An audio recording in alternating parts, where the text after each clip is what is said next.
Equilibrium क्या होता है कि लेट अस से कि हमारे पास कोई बॉडी है, कोई भी सपोज करो कोई भी किताब रखी है या कुछ भी रखा है जमीन पे, तो इक्विलिब्रियम इसके अंदर कब होगा? जब इसके अंदर जो टोटल फोर्सेस होंगी उनका नेट सम 0 होगा, तब वो इक्विलिब्रियम में होगी। और जब ये बॉडी इक्विलिब्रियम में होगी तब इसका कोई भी मोशन नहीं होगा, इसके ऊपर कोई भी फोर्स नहीं लग रही होगी, इसका एक्सेलरेशन नहीं होगा, एक्सेलरेशन इसका 0 होगा, जो आपने काइनेमेटिक्स में पढ़ा है एक्सेलरेशन। जब एक्सेलरेशन 0 होता है तब वो बॉडी इक्विलिब्रियम में कहलाई जाती है। Now let us come to this topic, resolution of a force. Resolution of vectors जो आपने पढ़ा है काइनेमेटिक्स के अंदर, ये भी फोर्सेस भी बिल्कुल वेक्टर्स की तरह ही काम करती हैं और इनको भी बिल्कुल वेक्टर्स की तरह रिजॉल्व करा जाता है। Let us take an example to understand this resolution of force. एक बॉडी है जो कि एक प्लेन पे पड़ी। Now let us define resolution by taking an example.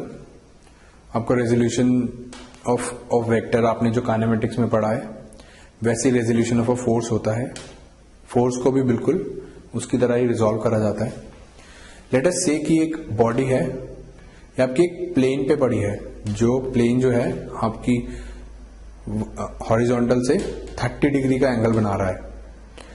तो ये जो आपकी बॉडी है इस पे क्या क्या फोर्सेस लग रही हैं? एक तो वेट, और एक जो इसका नॉर्मल रिएक्शन है जो ये बॉडी लगाएगी अपने परपेंडिकुलर इस डायरेक्शन के अंदर, और लेट अस से कि एक स्ट्रिंग की वजह से कोई टेंशन लग रही है 30 डिग्री फ्रॉम द वेज। तो हमको जो सारी फोर्सेस हैं और एक इसमें फ्रिक्शनल फोर्स भी है जो कि इस डायरेक्शन में लग रही है। तो लेट अस से कि हमको क्वेश्चन में ये गिवन है कि हॉरिजॉन्टली और वर्टिकली रिजॉल्व करना है सारी फोर्सेस को, और बी पार्ट कहता है कि इनको parallel and perpendicular direction to the plane में रिजॉल्व करना है। तो अब हम जब ए पार्ट देखते हैं तो उसमें क्या करते हैं, हमको फोर्स फ्रिक्शनल फोर्स सबसे पहले लेते हैं। तो इसका डायरेक्शन हमको पता है कि हॉरिजॉन्टल जो हमारा होगा, हमारा कुछ ऐसा होगा, ये हॉरिजॉन्टल डायरेक्शन होगी, ये वर्टिकल डायरेक्शन होगी।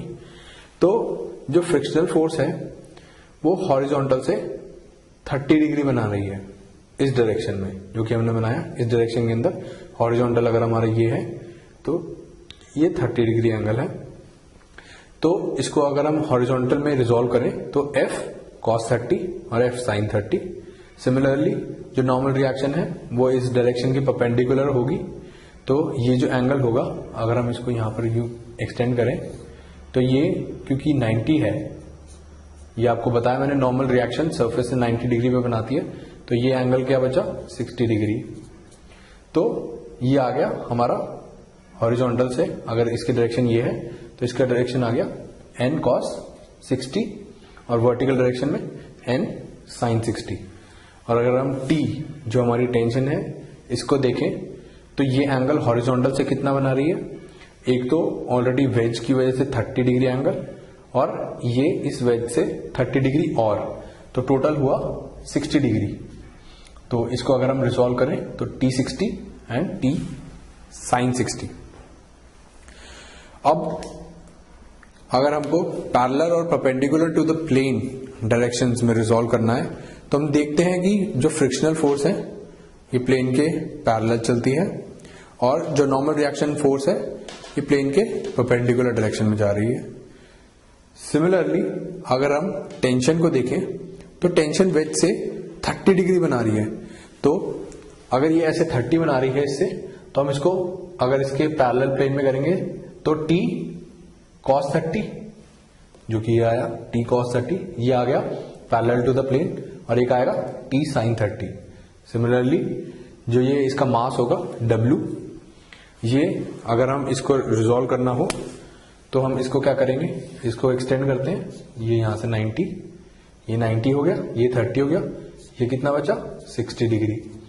तो ये आया 60 अब ये 90 होता है तो ये बचा 30 डिग्री, तो ये आ गया यहाँ पे 30 डिग्री, या आया W cos 30 जो कि आया perpendicular to the plane in this direction, और एक आया W sin 30 which is parallel to the plane in this direction. ये एक नई टर्म है टॉर्क। अब टॉर्क क्या होती है?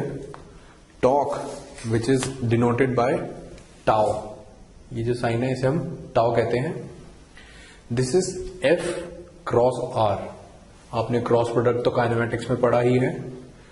अब क्रॉस प्रोडक्ट देखने के लिए या टॉर्क की डायरेक्शन, टाउ की डायरेक्शन देखने के लिए हम right hand thumb rule use करते हैं, जिसके अंदर की फोर्स की डायरेक्शन अगर ये है तो हम हाथ को उसके अलोंग बेंड करते हैं, फिर रेडियस की डायरेक्शन की तरफ जाते हैं जो कि R1 है।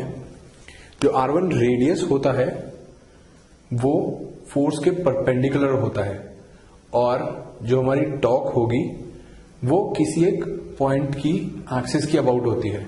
जैसे कि F1 फोर्स की वजह से A पॉइंट पर, यानी A के अलाउंग कोई भी एक्सिस है तो उस पर कितना टॉर्क लग रहा होगा वो हम कैसे पता करेंगे?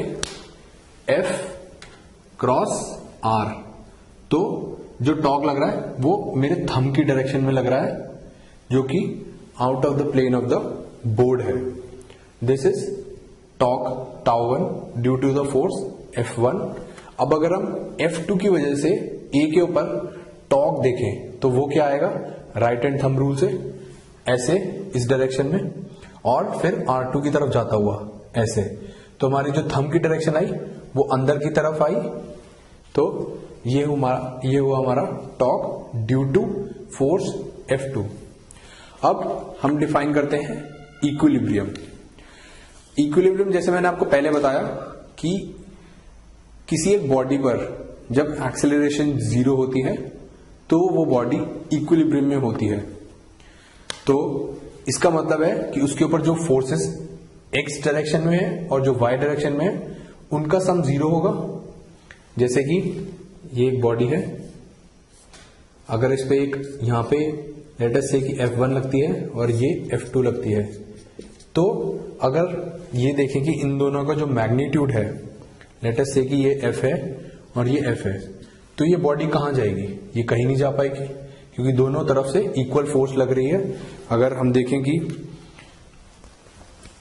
ये जो है ये डस्टर है, अगर हम इसको दोनों तरफ से इक्वल फोर्स से खींचे तो ये यहीं रुका रहेगा, तो ये जो है ये इक्विलिब्रियम में है। लेकिन अब ये तो हो गई आपकी एक्स एक्सिस के अलोंग, ऐसे ही एक वाई एक्सिस के अलोंग होगी। अब जैसे मैंने इसको पकड़ रखा है तो मेरा जो हाथ है वो इतनी फोर्स लगा रहा है जो कि उसके वेट के इक्वल है, इस डस्टर के वेट के इक्वल है। इस वजह से ये ना ऊपर जा पा रहा है ना नीचे आ पा रहा है। तो ये हो गया forces in Y direction are also 0 summation. ये जो टर्म होती है समेशन कहलाती है। समेशन मतलब इसका सम प्लस इसका सम और वेक्टर्स में ऐड करने पर, तो वो भी 0 है। अब इक्विलिब्रियम के लिए एक और हमने टर्म डिफाइन करी, summation of tau, that is summation of torque about the axis is equals to 0। ये कब होगा? जैसे इस केस में हमने बताया कि इस फोर्स की वजह से जो टॉर्क आ रहा है टाउ 1, ये आ रहा है F1 डॉट R1, और इस फोर्स की वजह से जो टाउ आ रहा है वो आ रहा है tau 2 equals to F2 into R2 into. अब अगर F1 R1 is equals to F2 R2 होगा तो इस पॉइंट पर जो टॉर्क लग रही होगी वो 0 होगी। अब टॉर्क किसी भी एक फोर्स की वजह से, लेट अस से कि यहां पर ये जो फोर्स है ये F2 नहीं होती, ये नहीं होती, तो पॉइंट A पर टॉर्क की कुछ वैल्यू होती जो कि इक्वल होती इस टाउ 1 के। लेकिन अगर हम ये कहें कि जो F1 है वो अगर इसी के थ्रू पास करती, यानी कि R1 की वैल्यू 0 होती, तो टाउ 1 की वैल्यू क्या होती? ये अगर 0 है तो ये भी 0 हो जाती। तो इससे हम एक बहुत इंपॉर्टेंट कंसेप्ट पे आए कि अगर कोई फोर्स किसी एक पॉइंट से पास करती है तो उस फोर्स की वजह से जो उस पॉइंट पे टॉर्क आएगा वो जीरो होगा. This is a very important concept and you should always remember this concept. This will be used in many of your problems. Now let us come to very important and a very tough example from your booklet. Question में given है कि let us से कि ये आपके एक wall है और ये ग्राउंड है और हमने एक ऐसे ना 30 डिग्री एंगल पे एक रॉड रख दी. तो अब ये जो रॉड है ये हमारी इक्विलिब्रियम के अंदर है. अब इक्विलिब्रियम का अगर आपको याद हो तो मैंने आपको क्या बताया था कि forces in the X direction, let us से कि ये एक्स डायरेक्शन है तो इस डायरेक्शन के अंदर जीरो होनी चाहिए. Forces in the Y direction should be zero और जो बॉडी का टॉर्क है अबाउट एनी पॉइंट वो जीरो हो. तो अब हम कहते हैं कि लेट अस स्टार्ट की हमको फाइंड करना है एक तो फ्रिक्शनल फोर्स, एक जो normal reaction at point A, normal reaction at point B. तो अब हम सोल्यूशन पे आते हैं. सबसे पहले summation of all the forces in the X direction should be equal to zero. अब जब हम रॉड रखी हुई है तो ये एक पॉइंट कांटेक्ट है. लेटर तो अब हम देखते हैं कि ये जो बॉडी अगर यहां पे रखी हुई है तो एक पॉइंट ए है, इस पर एक नॉर्मल रिएक्शन लग रहा होगा क्योंकि ये बॉडी इस सरफेस पे कांटेक्ट में है. तो जो नीचे वाला सरफेस है इसकी परपेंडिकुलर डायरेक्शन में ऊपर की तरफ एक नॉर्मल रिएक्शन लगेगा. एन ए सपोज करो इसकी वैल्यू है. ऐसी एक वॉल की तरफ से नॉर्मल रिएक्शन लगेगा in this direction which will be N B. एक रॉड का अपना मास होगा जो कि इसके सेंटर से पास करता है. आप याद रखें कि जितना भी मास होता है किसी भी बॉडी का वो उसके सेंटर से पास करता है. जब भी हम इसका फ्री बॉडी डायग्राम बनाएंगे या कोई भी डायग्राम बनाएंगे तो हमेशा जो इसकी मास की वैल्यू है, जो मास की वजह से जो फोर्स लगती है वो हमेशा इसके सेंटर से पास करती है. और एक फ्रिक्शनल फोर्स है एफ ए जो कि इस डायरेक्शन में अप्लाई हो रही है और हमको फ्रिक्शन फोर्स की वैल्यू निकालनी है. तो जब हमको ये पता है कि ये इक्विलिब्रियम में है तो forces in the X direction should be zero. अब फोर्सेस एक्स डायरेक्शन में क्या क्या है, एक तो फ्रिक्शनल फोर्स. अब जैसे कोई भी बॉडी है जो ऐसे रखी हुई है तो जो मेरा हाथ है और ये जो चीज है इसके बीच में एक फ्रिक्शनल फोर्स होती है जो इसके इधर मूव करने से रोकती है, वरना ये इधर जाता. तो ये जो फोर्स जो रोकती है इसको फ्रिक्शनल फोर्स बोलते हैं. और इस बॉडी के ऊपर ये फ्रिक्शनल फोर्स कहां लग रही होगी, इस डायरेक्शन में, वरना ये मास की वजह से इधर स्लिप हो जाता. तो ये हो गई हमारी फोर्स, फ्रिक्शनल फोर्स की डायरेक्शन. अब जब हम देखते हैं कि हॉरिजॉन्टल डायरेक्शन में क्या क्या है फोर्सेस इस बॉडी के ऊपर, रॉड के ऊपर, पूरी रॉड के ऊपर कौन कौन से फोर्सेस है, एक तो बस एनबी लग रहा है जो कि इस डायरेक्शन में है, एक एफ ए लग रहा है जो कि इस डायरेक्शन में है. तो जब हम इनका सम करेंगे तो क्या आएगा, एनबी जो कि इस डायरेक्शन में पॉजिटिव है, जो हमारा पॉजिटिव एक्स डायरेक्शन इस साइड है तो इसको लिखेंगे NB minus F A. Minus F A क्यों आया, क्योंकि जो एफ ए की डायरेक्शन है वो एक्स के अपोजिट डायरेक्शन में है. तो NB minus F A equals to zero. तो अब हम अगर एफ ए को उधर ले जाएं तो आएगा NB is equals to F A. Similarly जब हम इनकी फोर्सेस की वाई डायरेक्शन में देखते हैं तो वो आएंगी एन ए जो कि ऊपर पॉजिटिव डायरेक्शन में है तो आया एन ए की वैल्यू. एक आई डब्ल्यू जो कि नेगेटिव वाई डायरेक्शन में है. तो जब नेगेटिव वाई डायरेक्शन में होगी तो ये आएगी N A minus W which will be N A equal to W. अब एक आया हमारी टर्म टॉर्क, टाउ. अब जो टॉर्क है उसको कैलकुलेट करने के लिए हम किसी भी पॉइंट के पर देख सकते हैं टॉर्क की वैल्यू. लेट अस से हम ओ पे भी देख सकते हैं, हम इसको ए पे भी देख सकते हैं, इसको बी पे भी देख सकते हैं. किसी भी पॉइंट पर हम देख सकते हैं जो हमारे लिए इजी लगे, हमको वो पॉइंट सूट करना लेना चाहिए.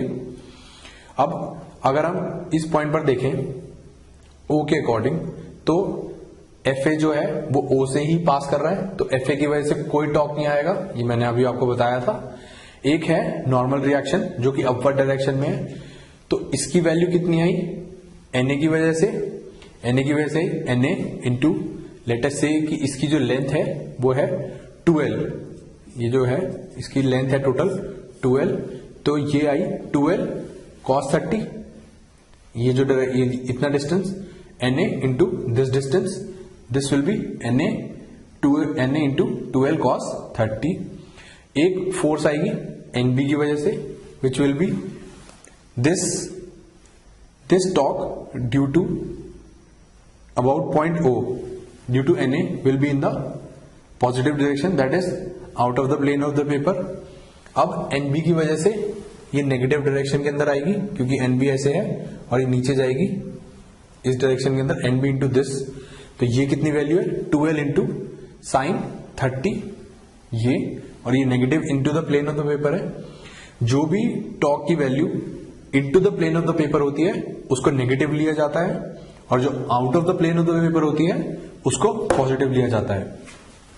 ऐसे अगर हम W की वैल्यू देखें, W जो कि नीचे है, नीचे की तरफ जा रही है, और इसका जो O से डिस्टेंस है वो इस साइड है, तो ये भी into the plane of the paper आई W इंटू, अब क्योंकि ये सेंटर से है तो इसका सेंटर कहां पर होगा, इसके L डिस्टेंस पे, तो अब जब हम इसको ये वाली देखेंगे कितनी डिस्टेंस है, तो ये आई L cos 30 जो कि है ये, तो अब हमने इसको सिंप्लीफाई कर दिया, cos 30 और sin 30 की वैल्यूज हमने डाली और L से L तीनों उसमें कट गया, तो हमारे पास फाइनली क्या बचा, √3 Na minus NB minus √3/2 W is equals to 0।